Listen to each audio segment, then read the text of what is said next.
வணக்கம் மக்களே, இந்த வீடியோவில் என்ன பார்க்க போகிறோன்னா பொங்கல் தொகுப்பு இவங்களுக்கு மட்டும்தான். பொங்கல் தொகுப்பில் ஒரு புதிய மாற்றம் ஒன்று கொண்டு வந்திருக்காங்க. அது என்ன அப்படிங்கிறத பற்றி தான் இந்த வீடியோவில் பார்க்க போகிறோம். நம்ம சேனலுக்கு யாராவது புதுசாக வந்திருந்தீங்கன்னா மறக்காமல் நம்ம சேனலை சப்ஸ்கிரைப் பண்ணி பெல் ஐக்கானை கிளிக் பண்ணிக்கோங்க. இந்த வீடியோவுக்கு ஒரே ஒரு லைக்கை மட்டும் கொடுத்துருங்க. வாங்க வீடியோக்குள்ளே போகலாம். பொதுவாகவே தமிழகத்தில் யார் யாருக்கெல்லாம் பொங்கல் தொகுப்பு கிடைக்கிறது என்று பார்த்தா ஒரு சில நிபந்தனைகளோடு விதிக்கப்பட்டிருக்காங்க.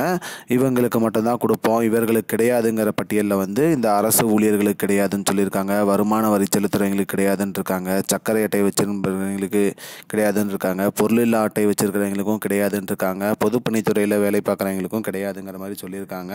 ஆனால் ஆண்டுதோறும் தமிழக அரசு பொங்கல் தொகுப்பு மக்களுக்கு கொடுத்துட்டு வராங்க. இந்த பொங்கல் தொகுப்பு கொடுத்துட்டு வந்த இதில் இப்போ கடைசியாக பணமும் கொடுக்க ஆரம்பிச்சிட்டாங்க.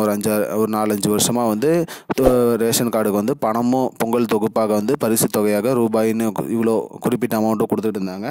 அதில் பார்த்திங்கன்னா அதை வாங்கிறதுக்கு டோக்கன் வாங்கி அந்த டோக்கனில் குறிப்பிட்ட நேரம், குறிப்பிட்ட டைமு, குறிப்பிட்ட டேட்டு இருக்கும். அந்த டேட்டு அந்த டைமில் தான் நம்ம போய் வாங்கணும். எந்த தேதி எந்த நேரத்தில் கொடுக்குறாங்களோ அதில் தான் நம்ம போய் வாங்கணும். ஜனவரி 10லேருந்து 14 வரைக்கும் பணம் வழங்குவதாக கூறியிருக்காங்க.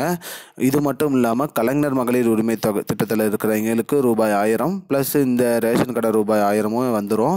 கலைஞர் மகளிர் உரிமை திட்டம் 1000 யாருக்கும் நிறுத்தவும் மாட்டாங்க. மேலும் மேல்முறையீடு பண்ணி கலைஞர் மகளிர் உரிமை திட்டத்தில் ஜாயின் பண்ணவங்களுக்கு 1000 ரூபாய் கிடைக்கும். அது இல்லாமல் ரேஷன் கார்டுக்கு இந்த பொங்கல் பரிசாக ரூபாய் 1000 கிடைக்கும். அது போக மக்கள் தரப்பில் நிறைய குற்றச்சாட்டு வச்சுருக்காங்க. என்ன குற்றச்சாட்டுன்னு பார்த்தீங்கன்னா, பணம் கொடுத்தா எல்லாருக்கும் கொடுங்க, இல்லை இதே பொதுவாக ஒரு சிலருக்கு மட்டும் கொடுக்குறீங்கிற மாதிரி குற்றச்சாட்டு வச்சுருக்காங்க. பார்ப்போம் அரசாங்கம் என்ன முடிவு எடுக்குதுன்னு. இதுதான் இப்போதைக்கு முக்கியமான பயனுள்ள தகவல். இது போன்ற பயனுள்ள தகவலை தெரிஞ்சுக்கொள்ள நம்முடைய சேனலை சப்ஸ்கிரைப் பண்ணுங்கள். நன்றி.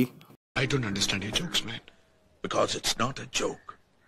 முன்ன பின்ன தெரியாத ஒரு பையனுக்காக விடுற அந்த மனசு இருக்க, அதான் கடவுள்.